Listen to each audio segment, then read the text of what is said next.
రంగారెడ్డి జిల్లా షాద్నగర్ పట్టణంలోని new Bhagyanagar colony వాసుల ప్రభుత్వ పార్క్ స్థలం ముందు ఆందోళనకు దిగారు. మున్సిపాలిటీ పార్క్ స్థలం పూర్తిగా కుంటగా మారిపోతుందని, అందులో పందెలు గేదెలు తిరుగుతున్నాయని అన్నారు.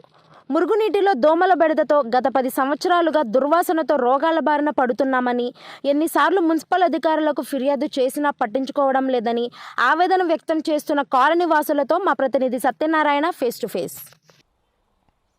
రైట్, ప్రస్తుతం మనం రంగారెడ్డి జిల్లా షాద్నగర్ పట్టణంలోని భాగ్యనగర్ కాలనీలో ఉన్నాము. ఇక్కడ మనకు కనిపించేదంతా, ఈ వెనకాల కనిపించేదంతా ఇది మొత్తము ప్రభుత్వ స్థలం. అంటే మున్సిపాలిటీ పరిధిలోకి వచ్చిన పార్కు ప్రభుత్వ స్థలాన్ని కాపాడుకోవాల్సిన మున్సిపాలిటీ ఏదైతే అధికార యంత్రాంగం కావచ్చు, ప్రజాప్రతినిధులు కావచ్చు, కౌన్సిలర్ గారు కావచ్చు, ఎంత నిర్లక్ష్యంగా వ్యవహరించారో మనకి ఇక్కడ కళ్ళకు కట్టినట్టు కనిపిస్తుంది.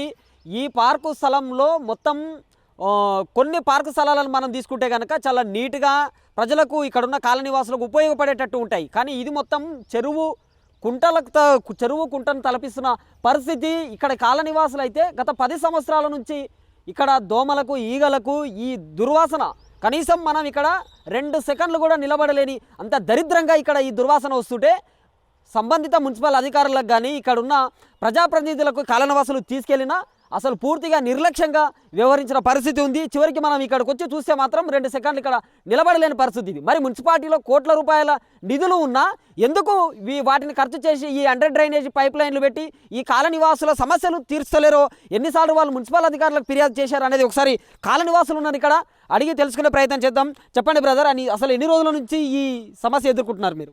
ఈ సమస్య దాదాపు 6-7 సంవత్సరాల నుంచి ఈ సమస్య మాకుంది.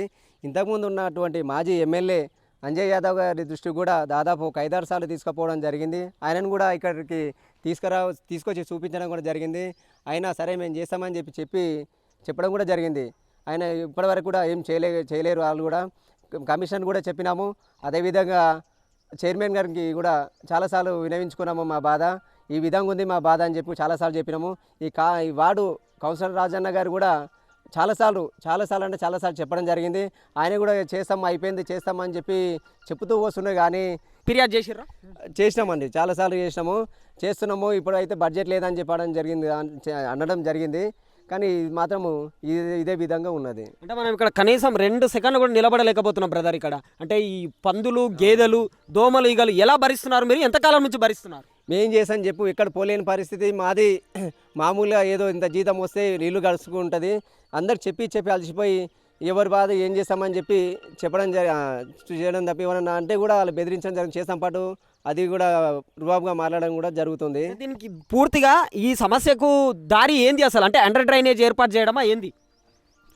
ఇప్పటి వరకు అయితే మనం తెలిసినంత వరకు మన పెద్దలందరినీ తీసుకొచ్చి చూపించడం జరిగింది. వాళ్ళు ఎవరు కూడా పట్టించుకున్న నాదుడు ఇక్కడ లేడు. ఎప్పుడు పోయినా చేస్తామని చెప్పడమే కానీ చేయడం లేదు. ఓట్లప్పుడు మాత్రమే ఇల్లు తిరుగుతారు. ఏ పని కూడా మంచిగా చేయడం లేదు. ఇది మేము కోరుకున్నది మంచిగా చేయాలని కోరుకుంటున్నాం. మీరు చెప్పండి బ్రదర్, ఎంతకాలం నుంచి ఈ సమస్య? అసలు 2 సెకండ్లు కూడా నిలబడలేకపోతున్నాం. దుర్వాసన ఘోరంగా ఉంది. మేము వచ్చి 1 ఇయర్ అవుతుందండి. 1 ఇయర్ నుంచి చూస్తున్నాం, ఎవరు పట్టించుకోవడం లేదండి. రాజకీయ నాయకులు పట్టించుకోవడం లేదు, మున్సిపల్ కమిషన్ వాళ్ళు పట్టించుకోవడం లేదు. ప్లస్ ఎంత కంప్లీట్ చేయడం ఎవరు పట్టించుకోవడం లేదండి. ప్లస్ ఇంకోటి కౌన్సిలర్ ఉన్నారు కదా, వాళ్ళు ఫిర్యాదు చేసామండి. చేసిన తర్వాత వాళ్ళు పట్టించుకోవడం ట్రై చేసాము, కానీ వాళ్ళు కూడా పట్టించుకోలేదు. ఏమంటే ఎలక్షన్లు అయిపోయినాయి, ప్లస్ కౌన్సిలర్ మున్సిపాలిటీ అయిపోయినాయి, ప్లస్ ఇవి అయిపోయినాయి, అవి అయిపోయినాయి చెప్పుకోమే పోస్ట్ పోయి చేసుకోమవుతుంది తప్ప అసలు పట్టించుకోవడం ఇవ్వడం లేదండి. దయచేసి దీనికి ఒక పరిష్కారం తేవాలని మా కోరిక. కాలనివాసులు అయితే ఈ సమస్యను పరిష్కరించాలని చెప్తున్నారు. మనం 2 సెకండ్లు 3 సెకండ్లు నిలబడలేని దుర్వాసన ఇక్కడ వెదజల్లుతుంది. దాంతోపాటు పై కాలనీల నుంచి వచ్చే ఒక 5-6 కాలనీల నుంచి వచ్చే ఏదైతే ఈ మురుగునీరు కావచ్చు, రకరకాలుగా మొత్తం ఇదంతా ఈ చెరువు కుంటలాగా మారిన దీంట్లోకే వస్తున్న పరిస్థితి ఉంది. మొత్తం గేదెలు కావచ్చు, పందులు కావచ్చు, అవి మొత్తం దీంట్లో ఒక కుంటలాగా చెరువులాగా పండి పొర్లుతున్న పరిస్థితి ఉంటే అసలు ఇది పట్టణమా, మున్సిపాలిటీ పరిధిలోనే ఉందా అనేది మాత్రం ఇక్కడ చర్చనీయాంశంగా మారిన పరిస్థితి ఉంటే, కింద మనం ఈ మురుగునీటి కనుక గమనిస్తే మొత్తం నూలి పురుగులు, విషజ్వరాలు వచ్చే రకరకాల దోమలు, ఈగలు, పాములు కూడా మరి ఈ కుంటలో ఉంటే మరి ఈ ప్రమాదాల బారిన పడినప్పుడు బాధ్యులు ఎవరైతారు అనేది మాత్రం స్థానికంగా ఉన్న కాలనీవాసులు అయితే డిమాండ్ చేస్తూ ఉన్న పరిస్థితి ఉంది. ఇప్పుడు గత ప్రభుత్వంలో ఉన్నప్పుడు కూడా గత ఎమ్మెల్యే దృష్టికి తీసుకువెళ్ళిన కాలనీవాసులు ఈ ప్రభుత్వాలు మారాయి, పాలనా యంత్రాంగం కూడా కొంతమేరకు మెరుగనిపిస్తున్న పరిస్థితిలో ఈ ఎమ్మెల్యేనైనా దీని మీద, ఈ కమిషనర్ అయినా దృష్టి పెట్టి ఇక్కడ ఉన్న ఈ కుంట ఏదైతే ఉందో దీన్ని పూర్తిగా అండర్ డ్రైనేజ్ పైప్ లైన్ ద్వారా చేసి ఇక్కడ మురుగునీరు లేకుండా ఒక పార్కు ప్రజలకు కాల నివాసులకు ఉపయోగపడే పార్కులాగా దీన్ని ఏర్పాటు చేయాలని మాత్రం కాల నివాసులు అయితే డిమాండ్ చేస్తున్న ఉన్న పరిస్థితి ఉంది. వదిలేస్తే కూడా ఇది వదిలేటట్టు లేదు. ఇది మనసుకి ఇట్లా రోగం వస్తేట్టుందో సేమ్ ఇది భూమికి ఇది ఒక రోగం. అయితే పొద్దుగాల పందులు, మధ్యాహ్నం బలరు, నైటు పాములు, దోమలు, ఈగలు మన చేతితో మన ఊపితే తేనె ఈగలు గిట్ట చూపినట్టు ఆ జోపక ముందు మనకు వస్తుంటే పోతుంటే దారికి మొత్తం ఈగలు ముజ్జుకున్నట్టున్నాయి. అంటే ఎన్నిసార్లు చెప్పినా వాళ్ళు చేస్తామనే మాట అంటారు కానీ చేస్తలేరు, చూపిస్తలేరు. మేము చేస్తాం మేము అందరూ ఎవరు వచ్చిన అంతా కూడా చేస్తామనే మాటనే కానీ చెయ్యమనే శబ్దం లేదు. కానీ చేస్తలేరు. మేము చూసి ఇప్పటికీ మేము నిర్లక్ష్యం అయిపోయినాం. ఎన్నికల సమయంలో ఓట్లు అడగడానికి వస్తారు కదా, అప్పుడు ఈ సమస్య ఏమైనా వాళ్ళ దృష్టికి తీసుకెళ్ళిరా? చెప్పినా సార్ 100 సార్లు చెప్పినాము. చెప్పి ఆశపడిపోయినాము.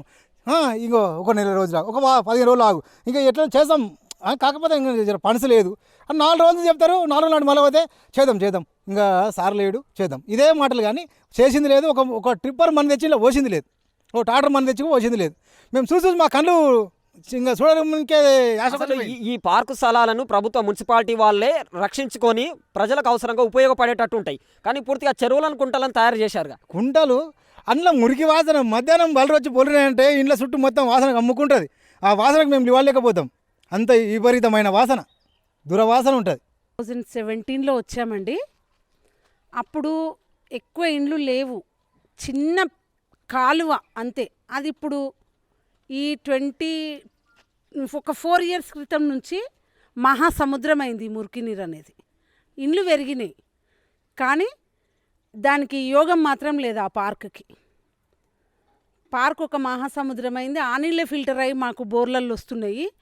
ఆ నీళ్ళు మేము తాగాల్సిన పరిస్థితి వచ్చింది. ఇప్పుడు ఈ 1 సంవత్సరం నుంచి అది కొద్ది మందికి మాత్రమే మిషన్ భగీరథ వాటర్ వస్తుంది. మిషన్ భగీరథ వాటర్ రాని కాలనీలు కూడా చాలా ఉన్నాయి. ఆ వెనక దిక్కుకి నా ఇంటి వరకు మిషన్ భగీరథ వస్తుంది, నేను కాదనడం లేదు. కానీ నా తర్వాత ఉండే నా తోటి వాళ్ళకమైతే లేదు అది. ఈ మురికి వాసనకి పిల్లలం కానీ పెద్దలం కానీ కనీసం ఇట్లా ఇళ్ళల్లో అయితే 24 గంటలు కూర్చోలేము. ఏదన్నా గాలి బయట వాతావరణం గాలి పీల్చుకుందాము అని బయటికి వద్దామంటే కూడా ఈ మురికి నీరు వాసన వీల్వాల్సి వస్తుందని చెప్పి ఇళ్ళల్లోనే కూర్చుంటున్నాము. ఒకటి, అందరు చిన్న పిల్లలు ఉన్న ఏరియా ఇది. కొండ చిలువ తిరుగుతుంది. పిల్లలను బంధిస్తున్నాం మేము ఇళ్ళల్లో, ఎందుకంటే ఆ కొండ చిలువ భయానికి. పామంటే కనబడుతుంది, ఎల్లగొడతామో చూస్తామో ఏమో తెలియదు. కొండ చిలువ అంటే పెద్దలకు భయమే, పిల్లలకు భయమే, ఎవరికైనా భయమే. ఈ పార్క్ అనేది మాత్రం మాకు యోగం లేనట్టుంది. ఎంతమంది వచ్చినా ఎంతమంది అడిగినా చేస్తామో అనే దగ్గరనే ఉంది కానీ చేసిన ఆనవాళ్ళు మాత్రం కనబడట్లేదు.